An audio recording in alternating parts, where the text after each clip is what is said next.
नमस्कार जोहार। आइए जानते हैं फटाफट झारखंड की तमाम बड़ी खबरों को। पर अभी तक आपने इस वीडियो को लाइक नहीं किया है तो लाइक कर दें। साथ ही इस चैनल को यानी लगातार न्यूज़ झारखंड चैनल को सब्सक्राइब कर दें ताकि आप झारखंड की खबरों से अवगत रह सकें, साथ ही आप खुद भी अपडेट रह सकें। तो चलिए शुरू करते हैं। मैया सम्मान योजना 16 लाख महिलाओं के खाते में आ गए 7,500 रुपए, लेकिन अगले महीने से बढ़ेगी फिर टेंशन। महिलाओं के खाते में मैया सम्मान योजना की राशि आनी शुरू हो गई।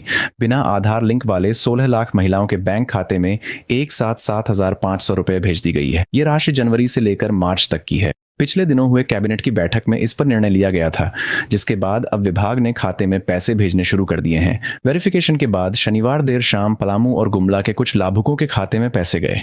अगले 2 सप्ताह में सभी पात्र लाभुकों के खाते में पैसे चले जाएंगे। आपको बता दें कि सरकार ने दिसंबर तक 56 लाख महिलाओं को पैसे दिए थे, पर मार्च में 38 लाख महिलाओं को राशि मिली थी। बचे हुए लगभग 18 लाख लाभुकों में से करीब 2 लाख मामले डुप्लीकेशन के मिले।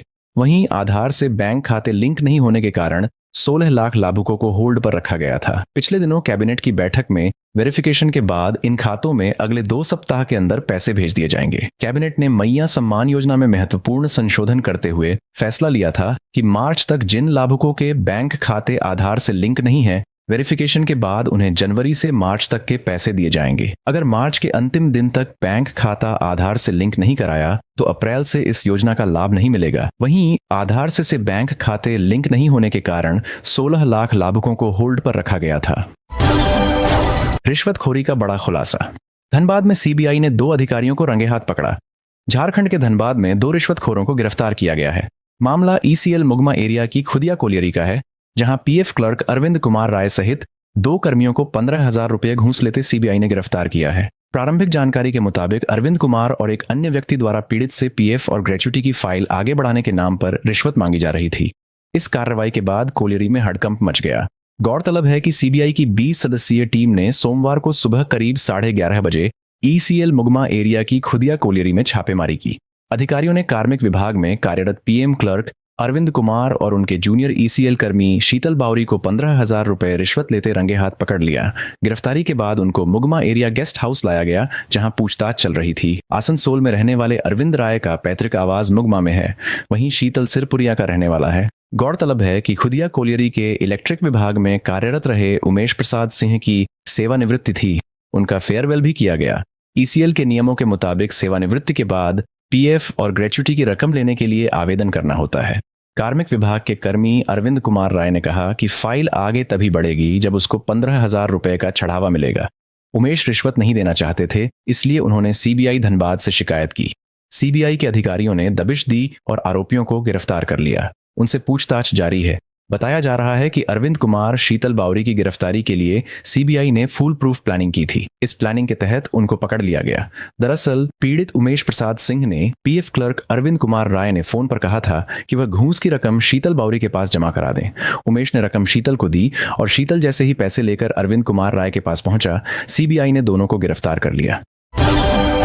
झारखंड पुलिस को हेमंत सरकार की बड़ी भेंट। अब सभी पुलिसकर्मियों को देगी स्मार्टफोन, साथ ही मिलेंगे रिचार्ज के पैसे। झारखंड पुलिस बहुत जल्द हाईटेक होने वाला है।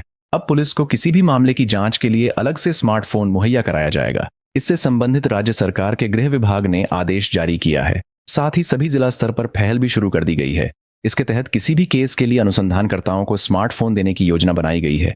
बता दें कि सभी स्मार्टफोन नई तकनीक से लैस होगी। गौरतलब है कि 1 जुलाई 2024 से प्रभावी बीएनएसएस 2023 के प्राविधान के मुताबिक सभी अनुसंधानकर्ता इलेक्ट्रॉनिक माध्यमों से साक्ष्य का संकलन करेंगे। इसमें वीडियोग्राफी और फोटोग्राफी भी शामिल रहेगी। बता दें कि स्मार्टफोन उपयोग करने वाले जांचकर्ताओं को सरकार की ओर से डेटा के लिए 500 रुपये प्रतिमाह दिया जाएगा। इसके तहत झारखंड सरकार की ओर से आवंटन प्राप्त होने पर सभी जिला को पुलिस मुख्यालय द्वारा निर्धारित राशि दी जाएगी।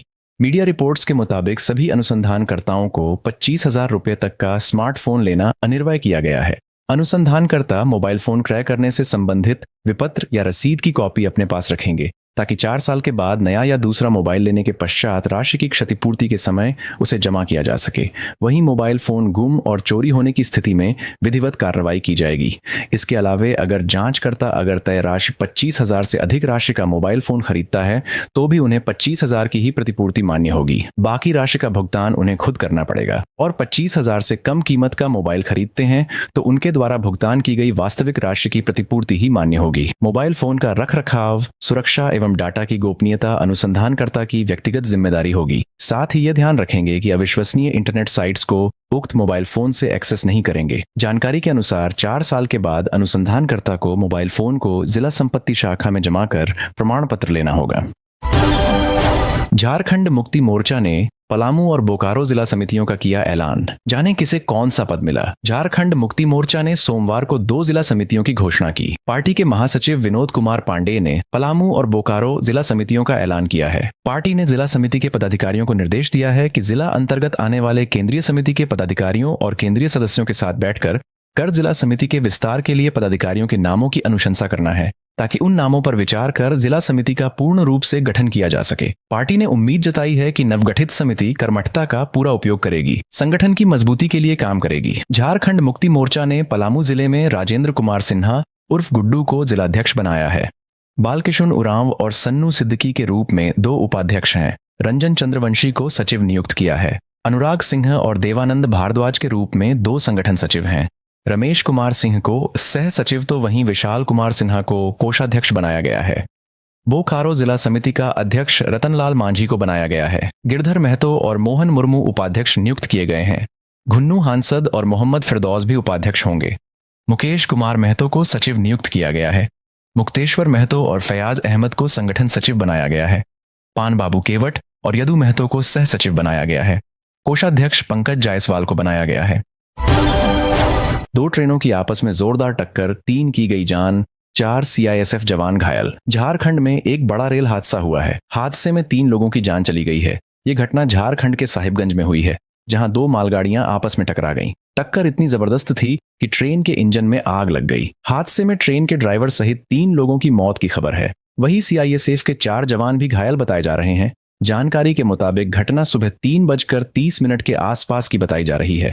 फरक्का से ललमटिया जा रही मालगाड़ी पर बरहेट में खड़ी मालगाड़ी से टकरा गई। इसके बाद फायर ब्रिगेड को सूचना दी गई। काफी मशक्कत के बाद आग पर काबू पाया जा सका। आपको बता दें कि 1 सप्ताह के भीतर यह दूसरा ट्रेन हादसा है। इससे पहले रविवार को उड़ीसा में भी एक रेल हादसा हुआ था, जहां कामाख्या एक्सप्रेस ट्रेन के कई डिब्बे पटरी से उतर गए थे। इस घटना में भी एक यात्री की मौत हुई थी, जबकि 7 यात्री घायल हुए थे। प्रशासन की तरफ से मिली जानकारी के मुताबिक टक्कर इतनी जोरदार थी कि दोनों के इंजन के चिथड़े उड़ गए और आग लग गई। फायर ब्रिगेड ने मौके पर पहुंचकर आग बुझाया और एक शव को अस्पताल भेजा, जबकि दूसरा शव इंजन में काफी देर तक फंसा रहा। इस घटना के बाद इस रेल लाइन पर रेल आवागमन ठप हो गया। 2 से 3 दिन तक अभी कुछ रेल लाइन पर ट्रेन का परिचालन नहीं हो पाएगा। हालांकि फिलहाल रेस्क्यू का काम जारी है। रेल प्रशासन की आला अधिकारी भी मौके पर पहुंच रहे हैं। मुख्यमंत्री और मुख्य सचिव के काफिले में होगी अब ये चमचमाती गाड़ियां। स्कोडा सुपर्ब में चलेंगे मुख्य सचिव।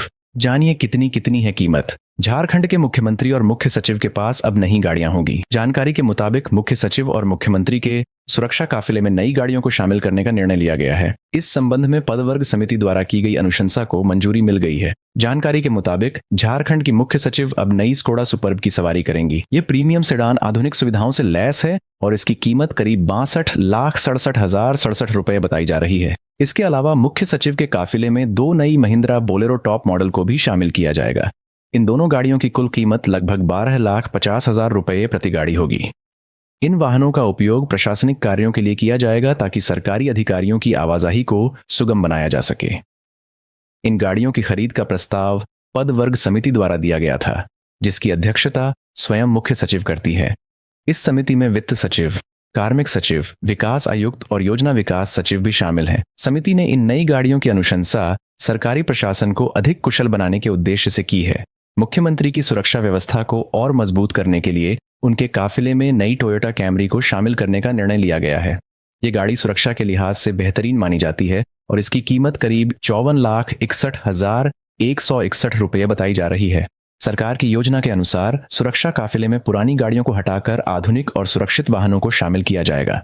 सरकार ने यह भी निर्णय लिया है कि जो भी वाहन रद्दीकरण के योग्य माने जाएंगे उन्हें नीलामी प्रक्रिया के तहत बेचा जाएगा और उससे प्राप्त धन कोषागार में जमा किया जाएगा। नीलामी की प्रक्रिया जेम पोर्टल के माध्यम से की जाएगी। यदि कोई वाहन जेम पोर्टल पर सूचीबद्ध नहीं होता है तो Jharkhand procurement of goods and service manual के तहत वित्त विभाग द्वारा खरीद प्रक्रिया को पूरा किया जाएगा। इसके अतिरिक्त झारखंड सरकार ने टोयोटा वेलफायर वाहन की खरीद की भी अनुशंसा की है। ये एक प्रीमियम एमपीवी है जिसकी कीमत करीब 1,38,00,000 रुपए से शुरू होती है। इस वाहन को मंत्रिमंडल सचिवालय के लिए खरीदा जाएगा ताकि महत्वपूर्ण सरकारी कार्यों को अधिक सुचारू रूप से संचालित किया जा सके। झारखंड सरकार द्वारा इन वाहनों की खरीद का उद्देश्य प्रशासनिक कार्यों को तेज, प्रभावी और सुरक्षित बनाना है। नई गाड़ियों की खरीद से सरकारी अधिकारियों और सुरक्षा दलों की कार्यक्षमता बढ़ेगी और उनकी आवाजाही अधिक सुगम होगी। साथ ही पुराने वाहनों की नीलामी से सरकारी खजाने को भी लाभ होगा। सरकार का यह कदम राज्य में बेहतर प्रशासनिक व्यवस्था और आधुनिक सुरक्षा उपायों की दिशा में एक महत्वपूर्ण प्रयास है। 4 घूसखोर गिरफ्तार। अपने ही ऑफिस में रिटायर होने वाले कर्मचारी से ले रहे थे घूस। सीबीआई की कार्रवाई से मचा हड़कंप। घूसखोरों के खिलाफ बड़ी कार्रवाई हुई है। रिटायर कर्मचारी से रिश्वत लेते 4 कर्मचारियों को गिरफ्तार किया गया है। ये सभी लंबित भुगतान के लिए पैसे की डिमांड कर रहे थे। धनबाद में सीबीआई की टीम ने ये कार्रवाई की है। आरोप है कि सेवानिवृत्त होने वाले कर्मी से 15,000 रिश्वत ले रहे थे। जानकारी के मुताबिक ईसीएल खुदिया कोलियरी के क्लर्क अरविंद कुमार राय एवं शीतल बावरी समेत 4 कर्मियों को गिरफ्तार कर लिया। सभी को ईसीएल मुगमा एरिया के गेस्ट हाउस में लाकर पूछताछ की जा रही है। मिली जानकारी के अनुसार खुदिया कोलियरी के इलेक्ट्रीशियन उमेश सिंह आज ही सेवानिवृत्त होने वाले थे। उनसे PF clerk Arvind Kumar Rai PF एवं पेंशन के कागजात बनाने के लिए पैसे की डिमांड कर रहा था। उमेश सिंह ने इसकी शिकायत सीबीआई से की थी। सीबीआई ने अपने स्तर से मामले को सही पाया, जिसके बाद कार्रवाई की। सीबीआई ने खुदिया कोलियरी के आसपास जाल बिछाकर अरविंद कुमार राय को पैसा देने के लिए उमेश सिंह को भेजा, मगर अरविंद कुमार राय ने उमेश सिंह को कहा कि पैसे शीतल बावरी को देने को दे दें। शीतल ने जैसे ही पैसा लिया वैसे ही सीबीआई उसके साथ पीएफ क्लर्क अरविंद राय के अलावे कार्यालय में मौजूद शंकर चौहान और अजय कुमार मंडल को हिरासत में ले लिया। सीबीआई की टीम सभी से पूछताछ कर रही है। रिश्वत प्रकरण में पूछताछ के बाद ही सीबीआई इस मामले में विस्तृत जानकारी देगी। गजब हो गया। रात में झाड़ी में प्रेमिका संग बाबू सोना कर रहा था प्रेमी। ग्रामीणों ने बच्चा चोर समझकर जमकर कर दी कुटाई। देर रात प्रेमिका से मिलने आए प्रेमी को बच्चा चोर समझकर ग्रामीणों ने जमकर कूट दिया। यही नहीं, बाद में पुलिस के भी हवाले भी कर दिया। मामला साहिबगंज के पतना का है। अब इस मामले में पुलिस आगे की कार्रवाई कर रही है। जानकारी के मुताबिक साहिबगंज जिले के रांगा थाना क्षेत्र अंतर्गत एक गांव में अंधेरे में प्रेमिका से मिलने के लिए प्रेमी पहुंचा था। इसी बीच किसी ने बच्चा चोर की अफवाह उड़ा दी, जिसके बाद ग्रामीण टार्च और डंडा लेकर निकल गए और फिर प्रेमी को पकड़कर उसकी पिटाई कर दी। आरोप है कि 500 से अधिक ग्रामीणों ने प्रेमी को घेर कर पीटा। घटना की सूचना मिलते ही पुलिस भी मौके पर पहुंची, जिसके बाद किसी तरह से युवक को छुड़ाया गया। जानकारी के मुताबिक रात करीब 8 बजे पाकुड़ जिले के हिरणपुर थाना क्षेत्र के जबरदाहा गांव का एक युवक अपने 2 दोस्तों के साथ प्रेमिका से मिलने पहुंचा था। अपने दोनों दोस्तों को निगरानी का जिम्मा देकर वह प्रेमिका के पास गया। प्रेमी प्रेमिका झाड़ी में मुलाकात कर रहे थे। अभी कुछ देर ही हुआ था कि गांव के कुछ युवक उस ओर आने लगे। ग्रामीणों का हुजूम देख दोनों दोस्तों ने प्रेमी को भागने को कहा, लेकिन प्रेमी भाग नहीं सका। इधर 2 दोस्त मौके देखकर भाग गए, जबकि लड़की भी अपने घर निकल गई, जबकि प्रेमी वहीं झाड़ी में छिप गया। झाड़ी में हलचल होते देखकर गांव के उन लोगों को संदेह हुआ और वे उस ओर गए। वहीं छिपकर बैठा प्रेमी पकड़े जाने के भय से भागने लगा, जिसे चोर समझकर वे लोग पीछा करने लगे और हल्ला मचाने लगे। बच्चा चोर एवं किडनी चोर की अफवाह पूरे गांव में फैल गई। लोग लाठी, डंडे, हरवे हथियार के साथ उसे ढूंढने लगे। इस दौरान 5 टोले के करीब 500 से अधिक ग्रामीण उक्त युवक की खोजबीन के लिए इकट्ठे हो गए। पुआल की ढेर से उसे पकड़कर बंधक बनाकर जमकर पिटाई कर दी और ग्राम प्रधान के हवाले कर दिया। इस बीच मामले की सूचना रांगा थाना पुलिस को दे दी गई। काफी मशक्कत के बाद पुलिस किसी तरह से युवक को वहां से छुड़ाया। हालांकि उग्र ग्रामीणों ने इस दौरान युवक की जमकर धुनाई भी कर दी। तो ये थी आज की कुछ मुख्य बड़ी खबरें। जुड़े रहे इस चैनल के साथ। ऐसे ही आपको इस चैनल के माध्यम से झारखंड की तमाम छोटी बड़ी खबरों का अपडेट मिलता रहेगा। मिलते हैं फिर से अगले वीडियो में, तब तक हमें इजाजत दीजिए। जोहार।